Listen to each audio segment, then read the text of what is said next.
And thus, Darling in the Franxx comes to an end. I gotta admit, I'm cut straight down the middle with this conclusion. On one side, I like this ending.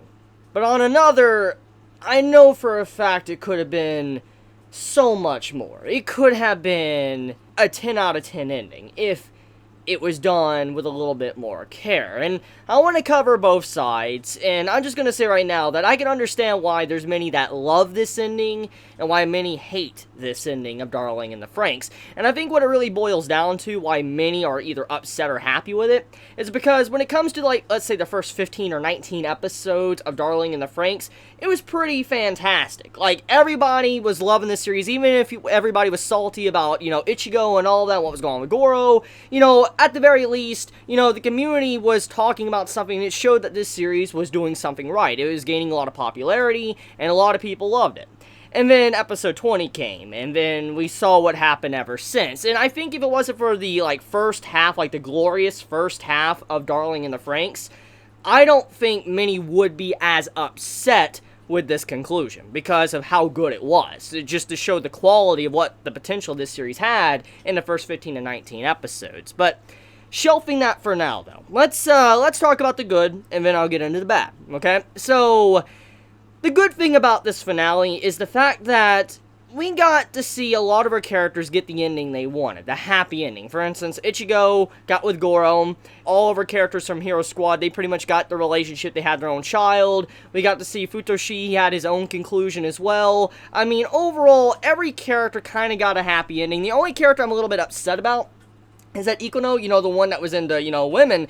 I feel a little bit bad for her because she was kind of shafted with this conclusion. I mean, I understand where the story was going, and I understand why she ended up like she did because of the way the story was written, but I felt very bad for Ikuno, not because I just want to see Yuri and stuff, but because of just the concept and the setup with her character. I mean, the main role she could only play now in this society was to be a scientist, and she couldn't really end up with anyone. So, I mean, I understand why it was done, but I felt like Ikuno's character was kind of wasted in a way. But it was set up, but I feel like there could have been a lot more done there. And then the whole situation with Futoshi as well, his character was effectively pointless at the end of the day. I'm doing a lot of complaining. I just said I was talking about the good, but now I'm doing complaining. I'm sorry. Let me get back into the good, okay?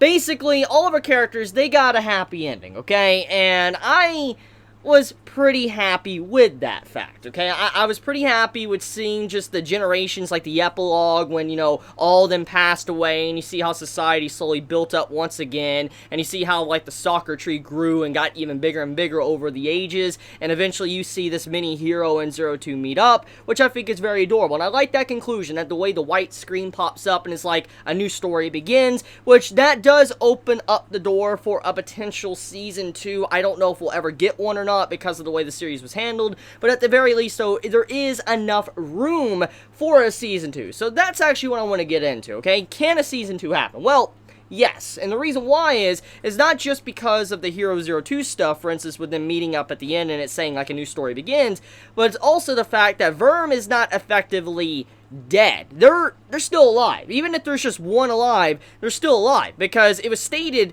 when Zero 2 and Hero kind of exploded to destroy their entire home planet, we had it to where he's like, we are not defeated, we will return, we will come back much stronger, and, we will meet again once you reach the dawn or peak of evolution or whatever. So, it's implied that their fate is not done yet. For instance, Verm versus humanity. It will happen eventually, and right now humanity has to get ready for Verm when they finally do return to take them over. So, the story is open enough for a season 2, which the same could be said for a lot of elements of Kill la Kill that came out a long time ago, so I don't know if we're ever going to get a season 2. But I just want to point out that it is possible, and there was enough open for it to happen. And with how the series is relatively popular, I mean, it could get a season 2, but like I said, the same happened to Kill la Kill. It's very popular, so I don't know. I will have to see where, A1 and Trigger Studios, they want to take the story from this point forward, but yeah.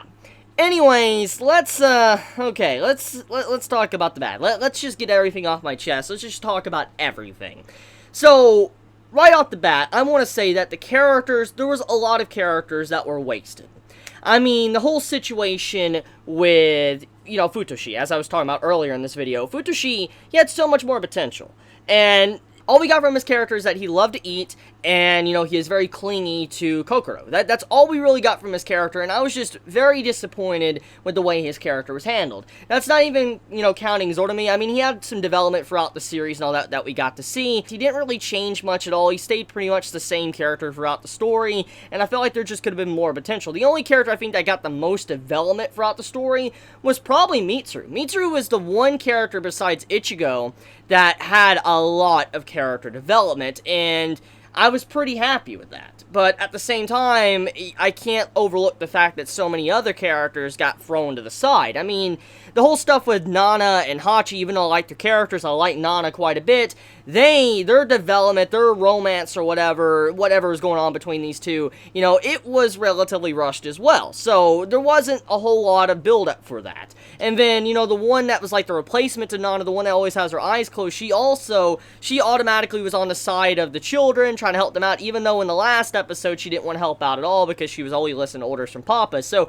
I mean, there was just a lot of rushed elements to this finale. That's not even counting to the fact of what was going on with, Zero Two and Hero, which that's what I want to get into. So, I think the best parts about the episode is definitely Hero's squad and how they progress life on the planet.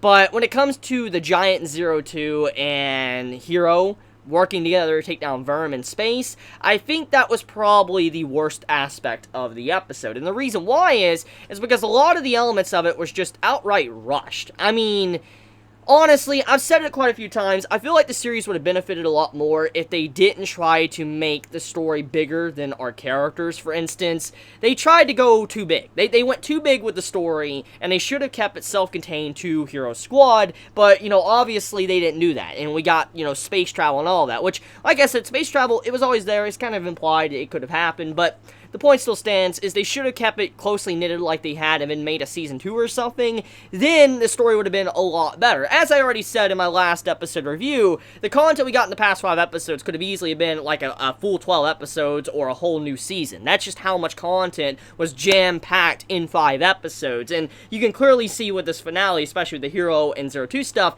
that was incredibly rushed. I mean, let's not even get into the fact with the whole soul aspect and how they were reincarnated. I mean, that's not really explained. I mean, it's very symbolic, but that wasn't even explained how that kind of happened at the end. To the whole situation with the stone statue, Zero Two, that wasn't really explained of how she disconnected from it, but it was connected, to how they were able to talk to her across many different galaxies. I mean, there's so many things that just were not explained. They just wanted you to wing and just like, okay, go with it, that I'm just like, okay, this is not a good thing to do with your story. I mean, even the stuff with, finding out why Hero is so special, I don't think that was really ever explained, was it? Like, we know Hero is special, we know that he became like what he is thanks to Zero Two, but it was never downright stated what was going on with Hero, what happened to him, or what, Dr. Frank did to him. I don't think it was ever stated. I could be wrong there. If I am, you can correct me, but I don't think it was ever stated why Hero was so special, and I don't think it was ever stated whose clone he was. I mean,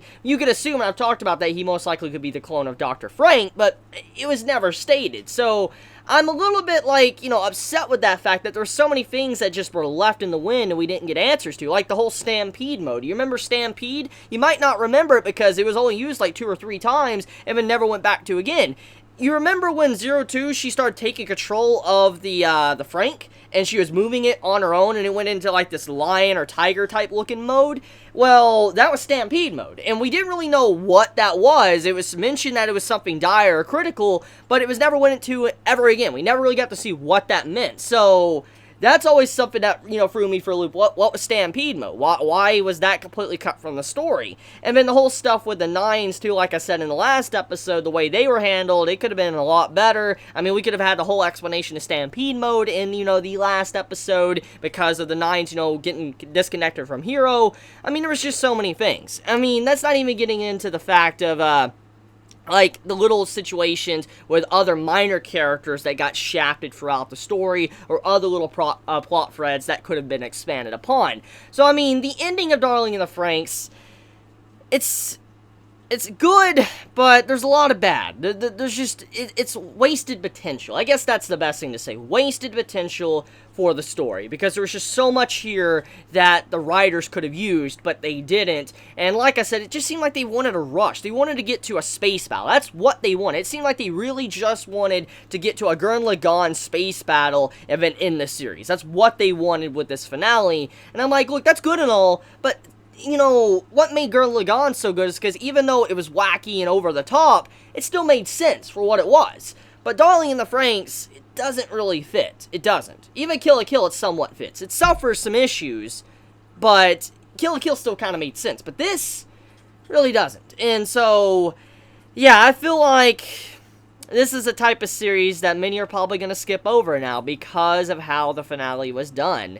It saddens me, because it has so much potential. It could have easily been one of the best anime of the year, but it might not become that now because of the way it was handled, which, it sucks. I guess that really sucks. It just shows that, you know, what happens maybe when Trigger leaves, you know, the production of the series. FYI, from what I heard, you know, A1 apparently picked up the production of, you know, Darling in the Franxx, and they were kind of doing everything by themselves for the last, like, second half of the series, so makes sense why the quality kind of degraded somewhat, but still, it sucks. But that's about it. That's my thoughts on the finale. I wish there was more. I would gladly love a season 2, because maybe it could correct some problems with the story, but overall, I feel like, you know, just wasted potential. So I love you guys. You have a wonderful day or not wherever you live. If you enjoy my content, you know, please subscribe. If you like this video, you know, please leave a like. And if you want to get notified for whenever I upload a video, please click the bell icon down below. With that, Chibi out.